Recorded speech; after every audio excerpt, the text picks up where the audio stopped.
छात्रों, इसके पहले में हमने पढ़ाई करते समय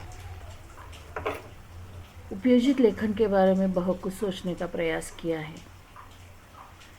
5वीं कक्षा से लेकर 10वीं कक्षा तक उपयोजित लेखन के अंतर्गत बहुत सारे विषय आ जाते हैं। उनमें से पत्र लेखन है, कहानी लेखन है, गद्य आकलन है, निबंध लेखन है, विज्ञापन लेखन है।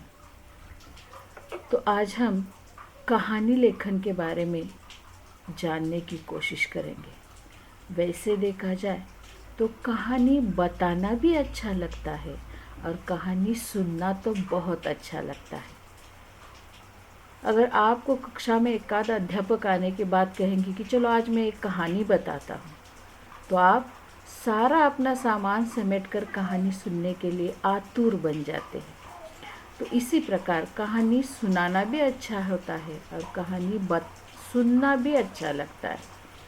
तो इसी प्रकार ये कहानी सुनना और सुनाना हर एक की रुचि होती है। देखो छात्रों, एक आनंद का विषय होता है, क्योंकि उन कहानी को माध्यम से हमें बहुत कुछ संदेश प्राप्त हो जाता है, कई सीख हमें मिल जाती है, हमारी कल्पना शक्ति को बहुत सारा प्रगति करने का मार्ग खुला हो जाता है। विशेष आनंद कहानी सुनने में आ जाता है।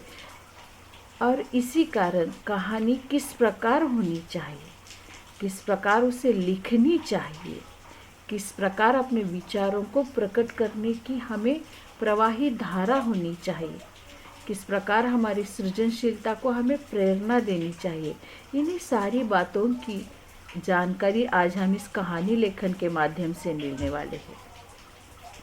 साथ ही साथ इसके पूर्व कक्षा में आपने कहानी सुनी भी होगी, सुनाई भी होगी, क्योंकि ज़्यादातर 8वीं 9वीं 10वीं के कक्षा के छात्र आने के बाद हमें थोड़ी सी लज्जा महसूस होती है। लेकिन अगर आज हम पहली, दूसरी या 5वीं, 6वीं, 7वीं कक्षा तक देखेंगे तो हमें कोई लज्जा वगैरह बिल्कुल नहीं महसूस होती। हम अनायास बहुत ही अच्छे ढंग से कहानी बताने का प्रयास करते हैं। तो इसी प्रकार कहानी में अपनी कल्पना शक्ति को बहुत बढ़ावा देना होता है। सृजनशीलता से, विचार से उस कहानी को रचना पड़ता है। कहानी का मूल कथ्य, कथा बीज उसका प्राण होता है। कहानी क्या है?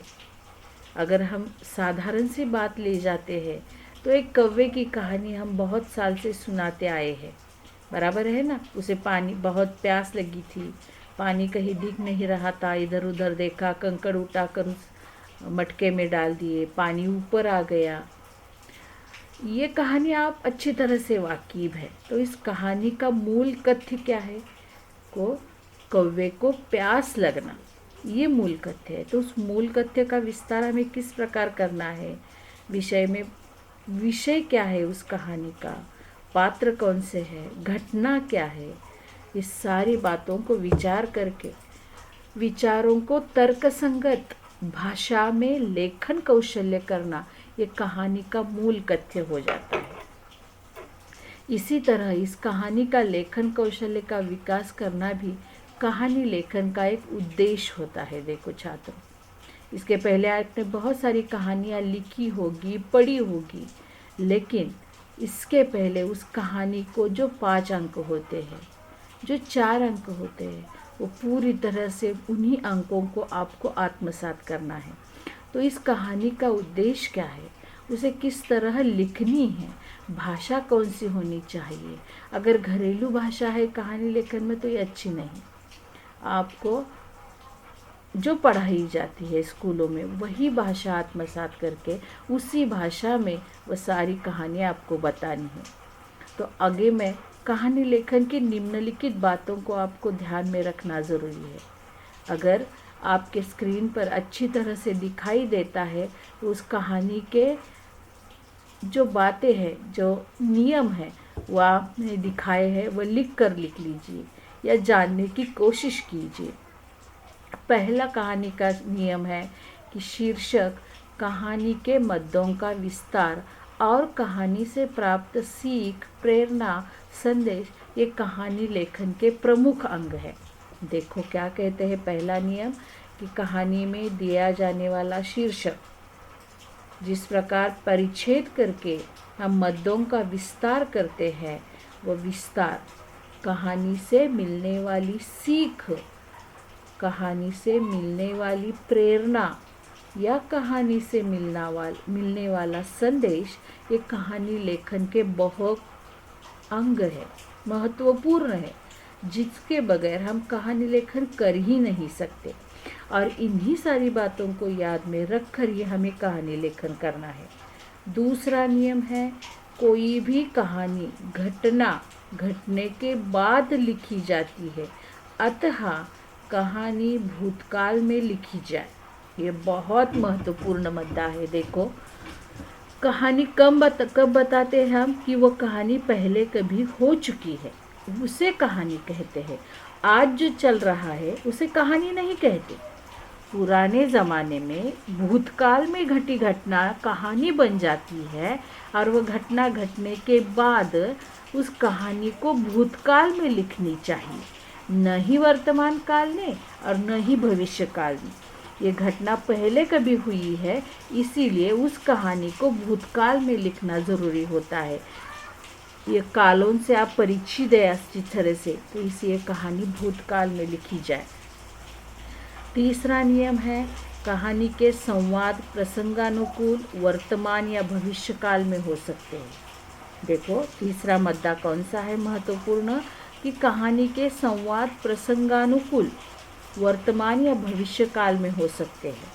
मतलब कहानी लेखन करते समय जो संवाद होते हैं, जो पात्रों से मुख से बोलने वाले वाक्य होते हैं, वो भविष्य काल में या वर्तमान काल में हो सकते हैं। संवाद अवतरण चिन्ह लिखना अपेक्षित है।